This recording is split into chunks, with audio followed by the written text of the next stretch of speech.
So I think about my toolbox, right? As a holistic health practitioner, right? I open my toolbox over here, right? And I go, okay, like, let's prioritize this. Like, what do we really think is going on? Is your cortisol dysregulated? And we need to actually really help your body and your nervous system come back down because it's so elevated, it's throwing everything off. And so it's hard to know like what's going on with your hormones versus what's going on with your stress response. So how do we do that? Maybe through food, through exercise, through meditation, through supplements. Hi, welcome to Girlfriends of a Certain Age, a podcast for women in midlife.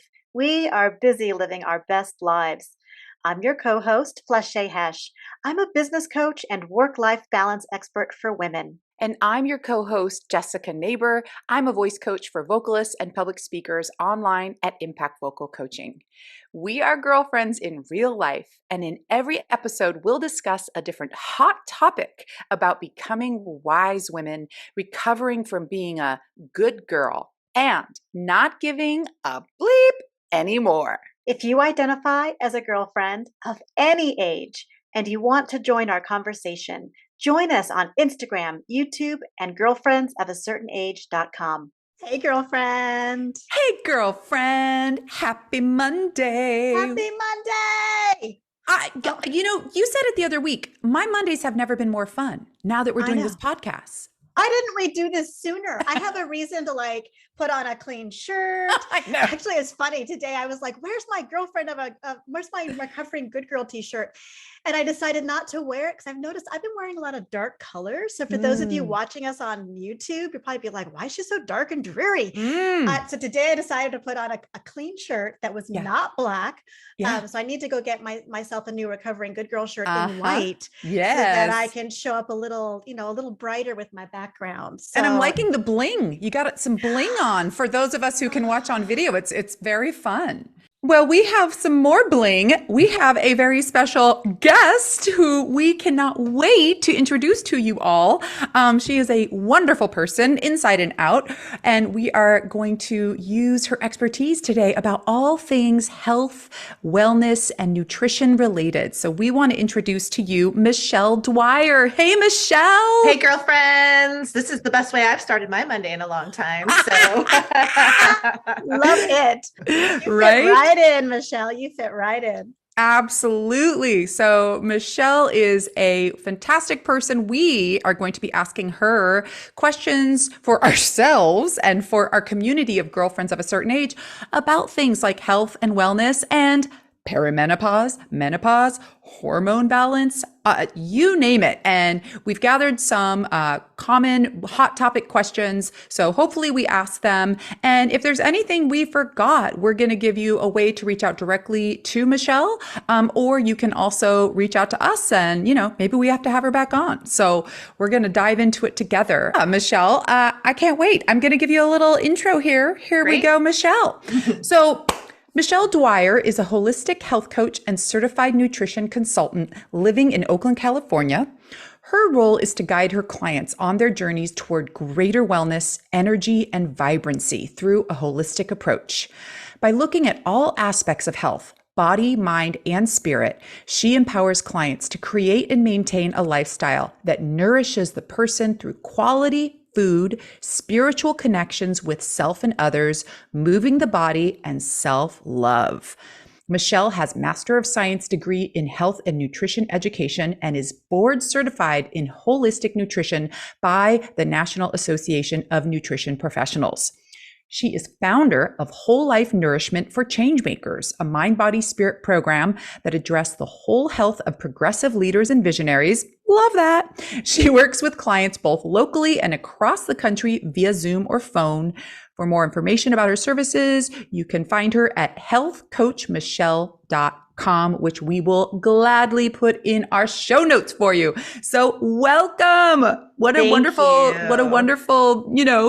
journey that you're on. Thank you. Yeah. And, just to highlight that, I've been in practice for 10 years. And so it kind of came as I was heading into middle age, this wellness journey for myself and for my clients. So I feel like it's been quite the decade, and I'm super excited about the next part of the decade. Like, what's the next decade to come? So, ooh, I love that. Being right? excited about aging. Yes. Absolutely. So that was going to Absolutely. be my first question, Michelle, is we'd love to hear about the journey. What made you become this health coach and nutrition consultant? What has that journey been like for you?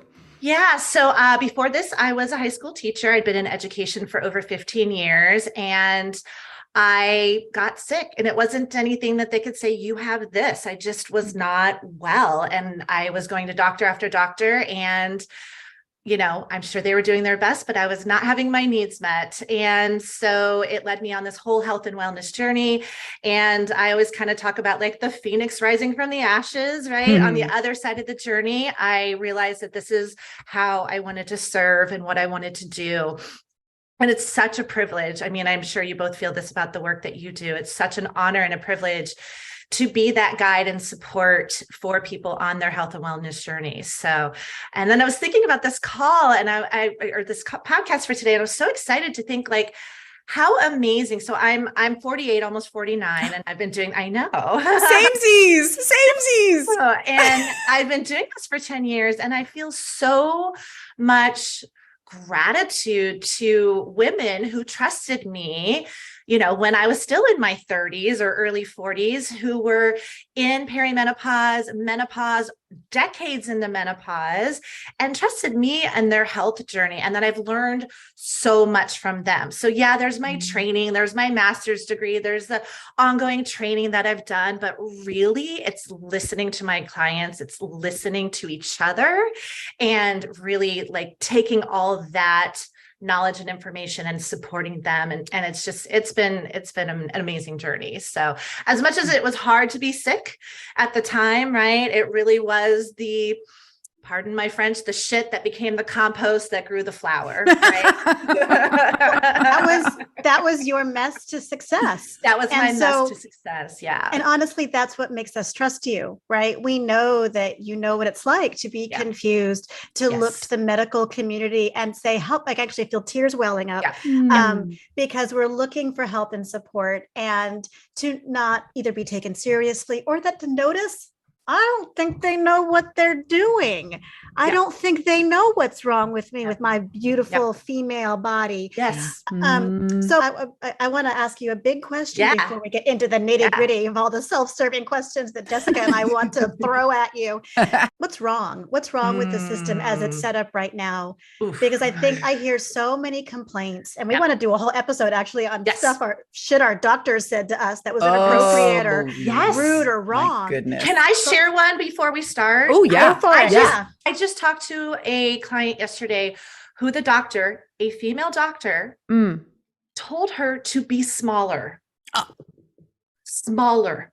Wait, do you mean lose weight, or what do you mean by smaller? That's what she was trying to say. She was trying to basically tell her you need to lose 10 pounds, but she used the word you need to be smaller. Wow. Yeah. The hackles on my body, like, so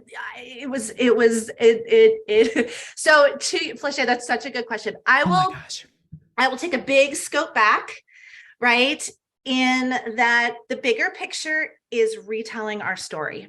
That's the big picture, right? I mean, this is not just decades long. This is generations and generations and generations, right? We need to retell the story. And I loved what you were saying, Felicia, about being the queen. Right? So often in the archetypes, right? It's the virgin, which don't even get me started on virginity, right? It's the virgin, right? Or the maiden, right? Maiden, mother, crone, right? And nothing against crones. If someone wants to embrace crone energy, go for it. But I'm not ready to embrace crone energy. I am ready to embrace queen energy though, right? Like I'm all about embracing being a queen, right? However that manifests itself. And so I think that's like the bigger archetype. In terms of like, as we narrow in, I'm naming things that you both already know. Women are dismissed, have been dismissed in the medical industry for years, right? On a personal level with our doctors, but also in terms of studies. So you look at something like heart disease, which is the number one killer of women, right? Way more than breast cancer, which took my mother, and I have a strong feeling about breast cancer, right? But heart disease, Well, guess what? All the studies were who all the studies were done on. They were done on men. Yeah, I think mostly white men. I do. Mostly- I always associate that with men, heart attacks. Absolutely. And Fleshay, you get into the second point, which we know we have the studies to validate the experience that women of color are at greater risk in this medical industry, right? The higher rates of losing children, losing them, dying in childbirth, and then being ignored with their hormonal needs as they go through menopause. So you've got systemic patriarchy, you've got systemic racism, right? You name all the layers that we are trying to dismantle on a day-to-day basis, personally, professionally, societally, but absolutely, it's all of those. I was just listening to another podcast about menopause, and I knew this to be true, but I was still struck by this. Just like doctors are only given maybe a half day on nutrition during their whole medical training, right? Half day, like a little mini course. Wow.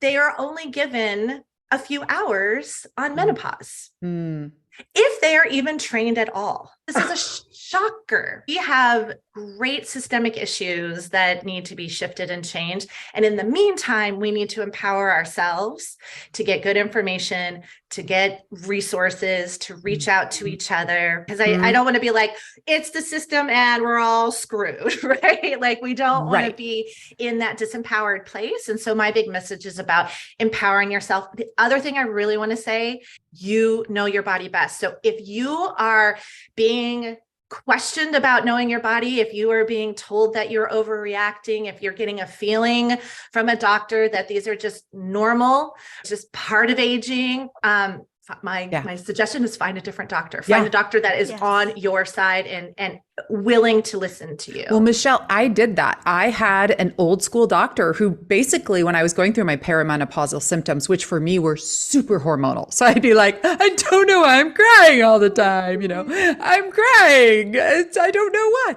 And she just said, oh, you just have to deal with it. It's what all women go through and you just have to deal with it. I'm like, I have to deal with this? That sounds awful. And on that point, I want to point out, I did a little Google search for our pod, and I just typed in menopause. And this is what our friend Google on the first page pops up. Up top, 10 weird menopause symptoms. That's from Weil Woman. Number 2, worried about menopause from Better Body. 3, symptoms, treatments, weight gain, and more from WebMD. And 4, rocky road to menopause. That's from Harvard Health. Oh my gosh. And this is just page 1. And the words that really popped out, right? Let's just think: weird, worried, weight gain, and rocky road. Totally. Yeah. And I'm such a believer in language, right? What are we telling our bodies? What is society telling us that this should be our experience? And what are we telling ourselves? I did the same, Jessica, when I gave my, my talk is Riding the Perimenopausal Wave, because I wanted to bring fun and like, hey, okay, sure. Like we're riding the wave, right? I love that. Yes. And ocean's going to do what the ocean's going to do, but I'm on my surfboard and I'm doing this, right?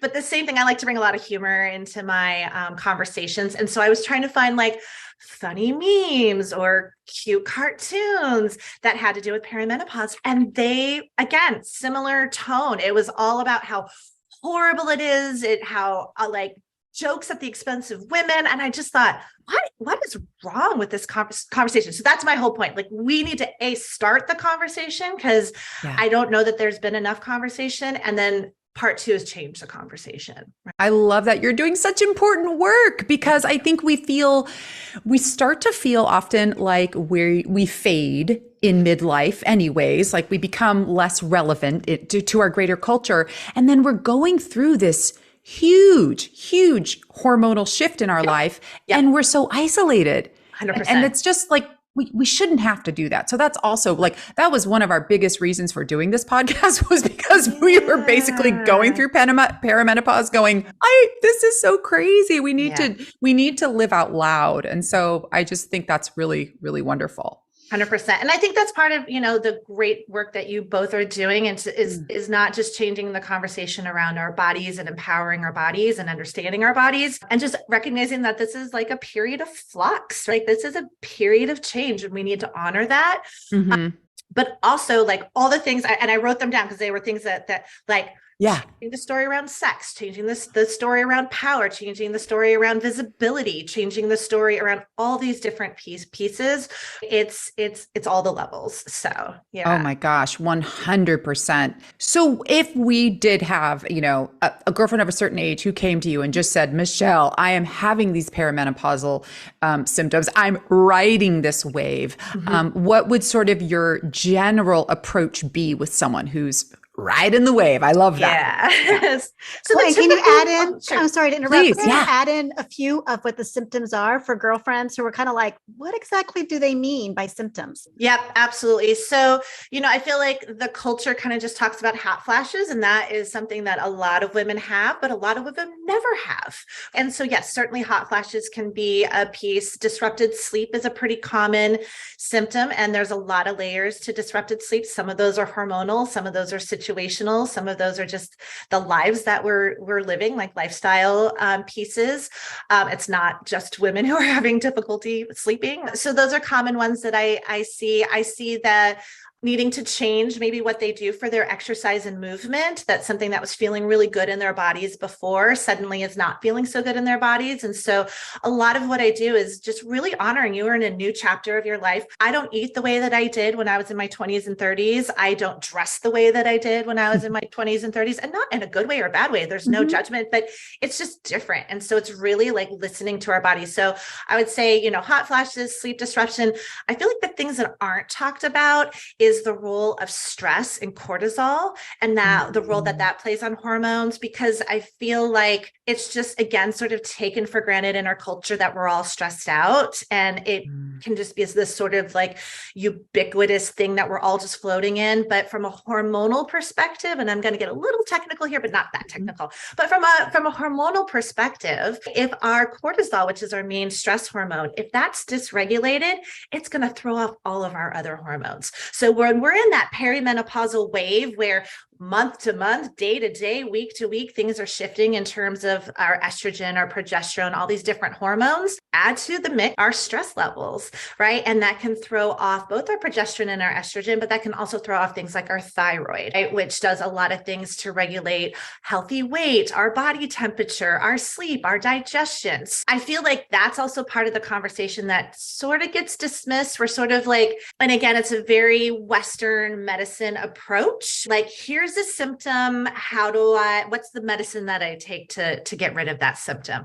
Versus, this is the symptom. This is my body talking to me. What is my body trying to tell me so that I can get back into better balance and feel better? But it's actually getting to some of these like underlying root issues. There's like an irony about that too, which is that the idea that women are oftentimes suffering this alone, which I would think would just pile on the stress, which then is then going to just make their symptoms and their hormones more out of balance. So it just seems 100%. Like a very vicious cycle. 100%. Right. And that's, again, not to make gross generalizations about women, they have studied this in terms of like women coming together. It actually shifts and changes our hormones. And I will say, I want to just add the caveat of like supportive women, right? I'm very lucky and very blessed, and I'm very mindful about my circle. I bring in and be with people who are very supportive, right? So I just want to put that little caveat around it, that supportive people, but absolutely, like that we do not have to go this alone. So whether it's with our girlfriends, whether it's with a professional that's really listening and hearing you, absolutely, like going about this alone is just going to add to it. And I think, Jessica, you said this feeling like we're going crazy, which again, historically, this sort of like mad woman, and right. And that we just gotta like lock her away, put her away, medicate her, right? Hysterical. Exactly. Yeah. Exactly. This wandering womb, right? And so you gotta watch out for those. Oh man. They're gonna get you. There's the cartoon I want to make, right? Oh my gosh, right? The like next slasher film, The Wandering Womb. Yeah, right. And so again, it's just like honoring all these things. So you bring up mood, right? So I feel like a lot of women start to notice mood. I think you even talked about this in the myths conversation, brain fog. So brain fog is really interesting. Just as a side note, in my world of functional health, holistic health, and medicine, we've been talking brain fog for a long time.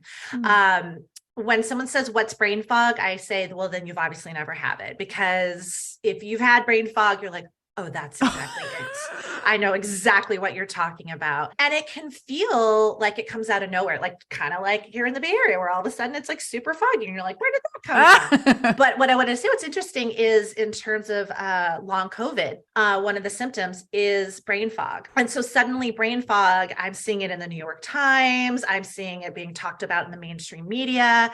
So my hope, not that I'm devastated about like what's happened to our, our whole world and anybody who's suffering from long-term COVID, but I'm also hopeful that the conversation about how to get to these kind of root causes.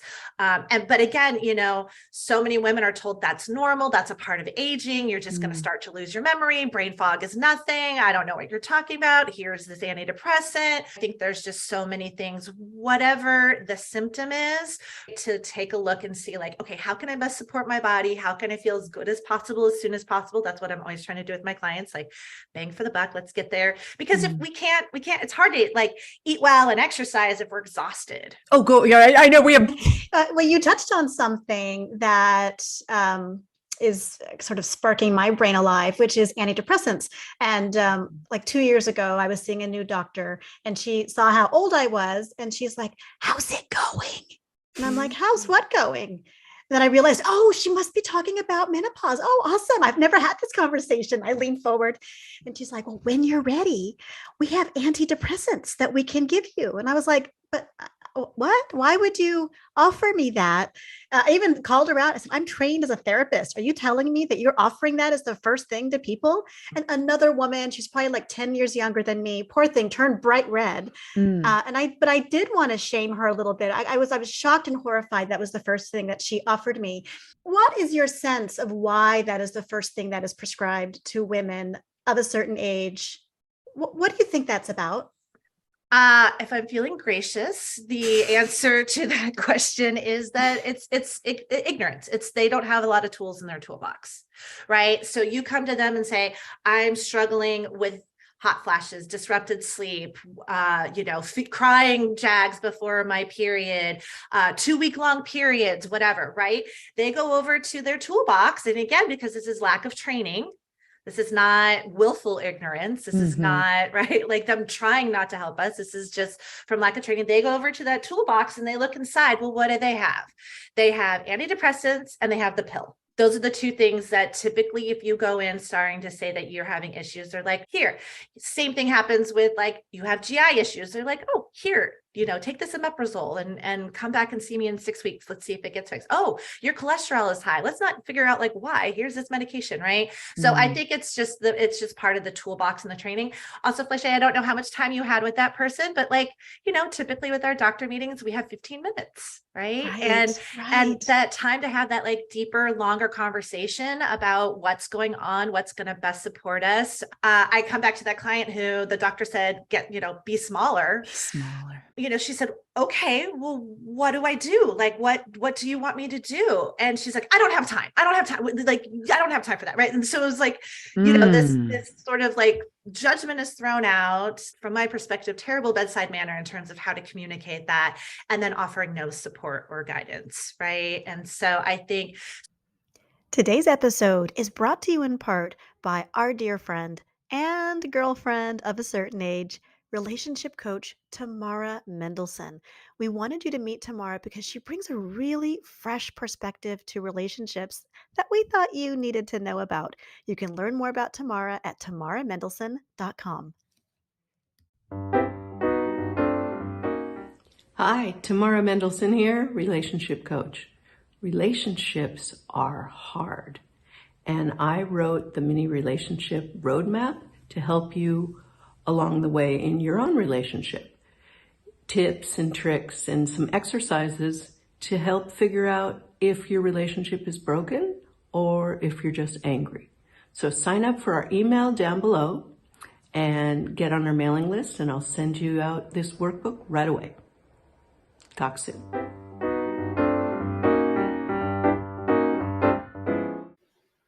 Today's episode is brought to you by Impact Vocal Coaching. Do you need to improve your public speaking skills?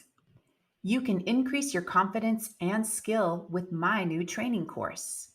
It's called Impact, the Essential Public Speaking Course for your online and in-person presentations with me, voice coach Jessica Neighbor. You will improve your speaking effectiveness for your meetings, for your podcasts, and for your social gatherings with girlfriends of a certain age. I'm an international voice coach and author, and I've been teaching professionally for 20 years. You'll learn valuable speech skills in my streamlined 6-step process. And listeners of Girlfriends of a Certain Age get 2 bonuses when you join soon. You can join the Impact Vocal Coaching course at impactvocalcoaching.com. Hope to see you inside. Stay calm and speak on. So I think about my toolbox, right? As a holistic health practitioner, right? I open my toolbox over here, right? And I go, okay, like, let's prioritize this. Like, what do we really think is going on? Is your cortisol dysregulated? And we need to actually really help your body and your nervous system come back down because it's so elevated, it's throwing everything off. And so it's hard to know like what's going on with your hormones versus what's going on with your stress response. So how do we do that? Maybe through food, through exercise, through meditation, through supplements. And so I have a whole, even just for that, a whole big thing. Or like, hey, let's find out, let's get your thyroid tested. Let's find out what's going on there. Maybe that's causing some of the issues. Okay. So then here's a whole big thing we can do there. Right. And so it's expanding our toolbox, right? And it's working with someone who's got a really big toolbox. And also, you know, the thing I think that's so important is going to talk to you as a human and say, tell me about your experience. Tell me about your quality of life. Tell me about like what's going on for you. And then let's talk options, right? Because not everybody wants to do every option. So I think that just takes time. And I think that's the challenge. There's something that you're really sparking in me, which is this idea of expanding the toolbox. You shared this really beautiful health wheel. And what jumped out to me when I think of like health and nutrition, I think probably my Western training, I think of exercise and diet. Yep. Because that's all gained towards weight loss. 100%. And I'm looking at your wheel here, and there are eight areas, right? So I'm looking at food, nutrition, sleep and rest, exercise and movement, schedule, routine, habit, ritual, connection to self, mindset, connection to others, purpose and mission. I love that.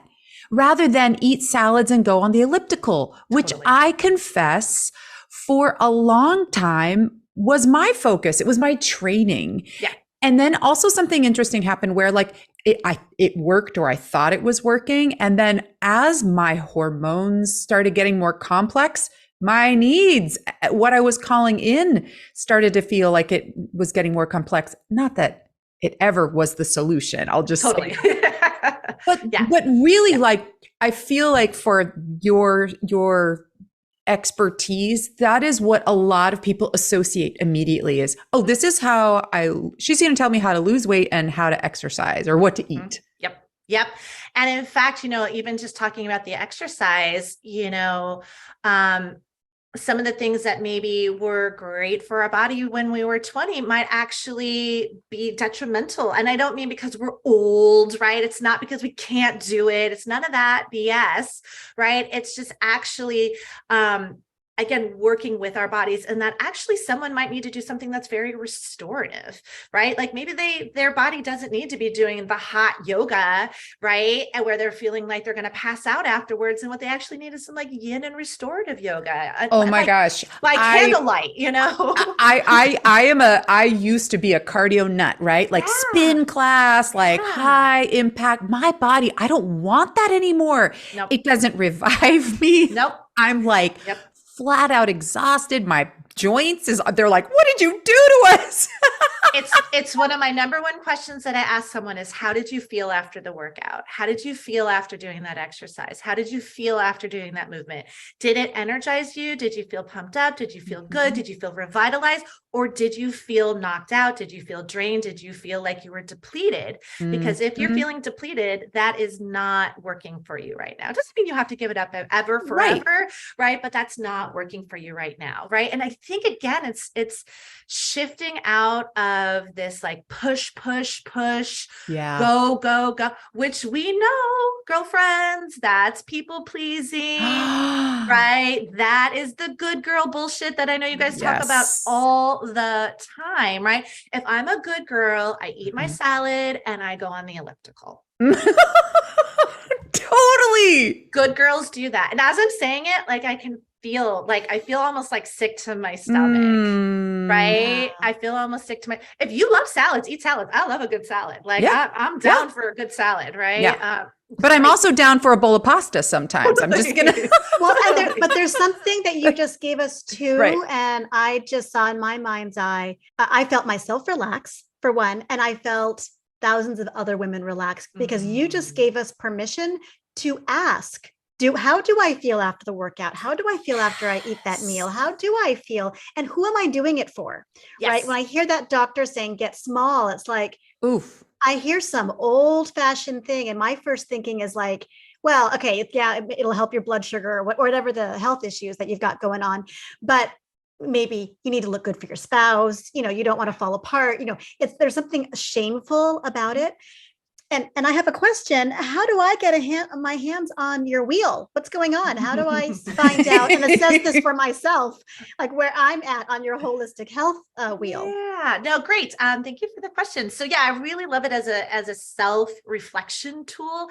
And I just want to say before we talk about it, like you're not grading yourself, right? It's not like, oh, I'm failing at this, right? Like we need to just change that. It's like, so I really use whole life nourishment. So what is being nourished right now in our lives, and maybe what needs a little love and tenderness and attention, because I think that's such a key part, again, about reframing this conversation is the do it all piece, right? We don't have to do it all. We don't have to do it all every day. We don't have to do it all the time. So the easiest way is just to go to healthcoachmichelle.com. And then there's that little entry spot right at the top. People give me their email address and it goes right there.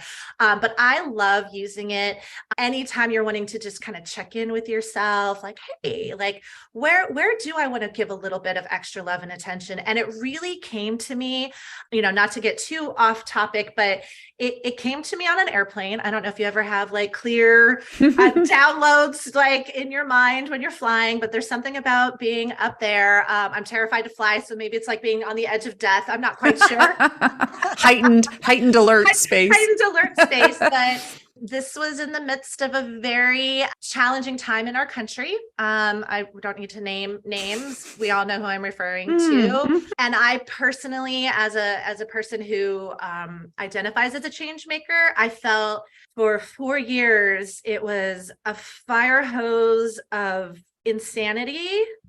Yes.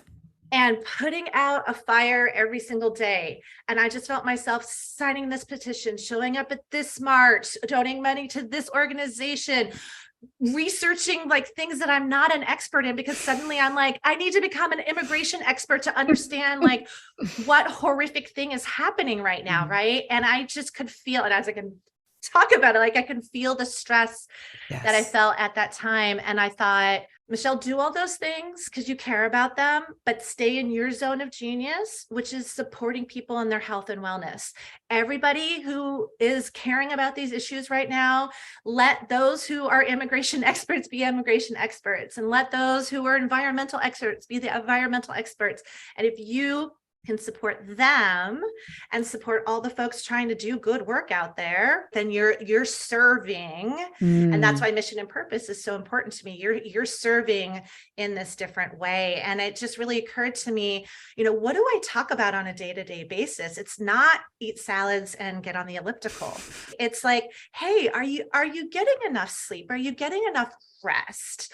How do we make this doable so that there's not 12 new to-do items on your list because your to-do list is already too long and too overwhelming? How do you take care of yourself and your family and your business and your partner and your aging parent and your community? We Yes. know this, right? It really is the filling the cup up first. And we're told that as women, we're given kind of mixed messages, right? Like fill your cup up first, but then like also like give. And then we're also not given like the tools to like, what do I need to do to actually nourish myself? Or we get punished when we do fill our cup, or we decide to dial down the caretaking. Yes. Oh, yeah. So that it's so complicated. No, and to that point, Felicia, like I do want to and it's not to say that it has to be simple or easy, right? Like I don't like to oversimplify things. And I am a big believer in doing small things on a daily basis, right? Making them our new normal, making them just part of our lives. That's how we lead to those longer health and wellness changes. And what that might be for women in perimenopause or menopause is like, oh, what that is different. Let me figure out what my new normal is so that I can really support my body in this queen chapter of life. And so I think that's at least my big thing, because it can start to feel so big and so overwhelming and so many different things. Like, and again, we can start to get into this, like, something's wrong with me sort of mindset, right? And it's again, like, okay, like, let's listen to your body. Let's support it how we can. And what do we do? Like, what are the small steps that we can take that can lead to those bigger changes? So, well, what I love, the feeling I'm getting when you're talking about all of this is just this wonderful acceptance. It feels safe. It feels expansive. And I just remember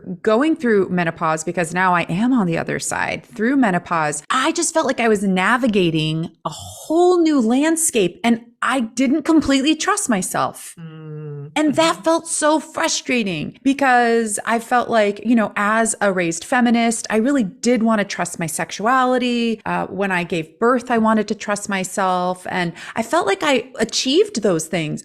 Perimenopause kicked my butt, and I didn't have that same confidence.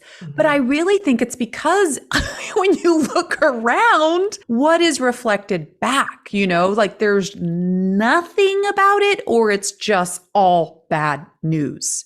Right. So I really appreciate this expansiveness and this very intimate part that I think is great training for all of us recovering good girls, which is, how does this feel to me?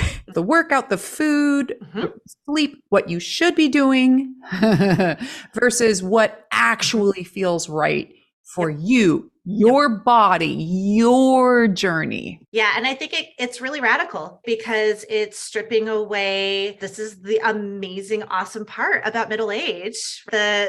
All the things that we are not giving a beep about anymore, right?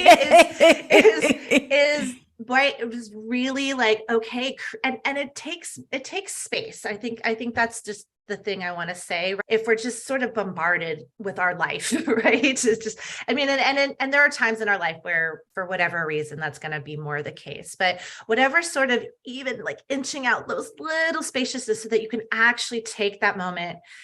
And it doesn't have to take a long time, but just to take that moment, to take those couple of deep breaths and be like, what do I actually want and need right now? What is it that my heart needs? What is it that my mind needs? What is it that my body needs? And just getting curious about that versus like all these kind of outward imposed shoulds. So, one of my favorite phrases, you probably use it too, is stop shooting on yourself, right? Anytime those shoulds are piling up, stop shitting on ourselves. Oh my gosh, I call it the shoulda, coulda, woulda, but I love the stop shooting on yourself. Oh, I'm going to use that one. That's great for girlfriends of a certain age. Yeah. You're giving us so much permission. You're giving us so much permission to be curious about ourselves, with ourselves.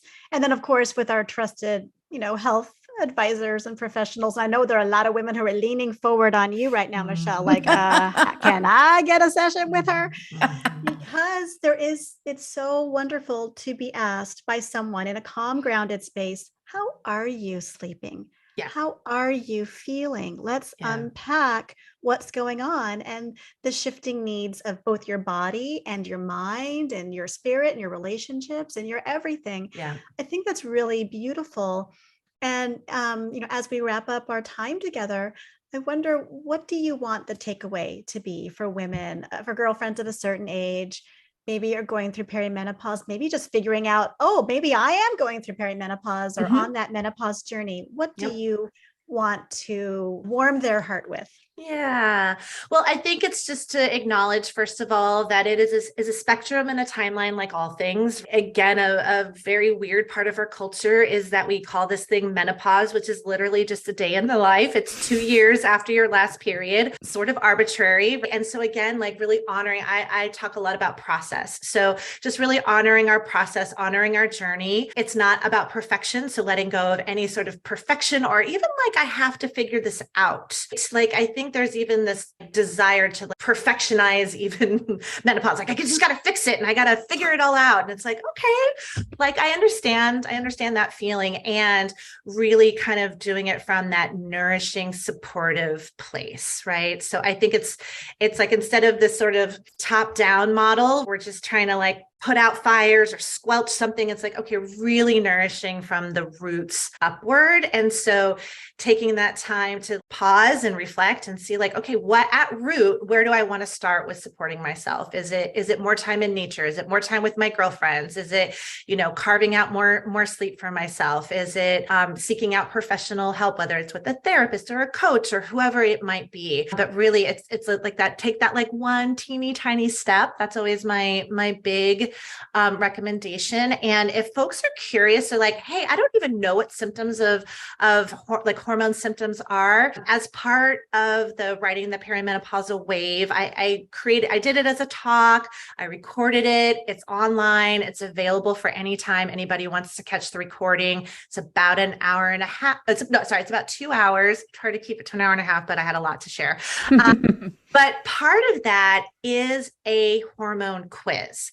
And I love that hormone quiz or questionnaire because we just start to see some of the things that we've been experiencing in context together. So you get that hormone quiz, you get that questionnaire, and then it can kind of guide you as you listen to what I share. I don't get into hormone therapy. That's out of my purview, right? That's in the realm of someone who does medicine and expertise. But there's, I guess the takeaway, that it's taking me along to just say, there are so many things to be done. There are so many things that you can do right now to feel better right now. And they don't have to be medicine in the traditional sense, right? That there's things you can do through lifestyle choices. There's things you can do through nutrition, through supplementation, and you can feel better like pretty darn quickly.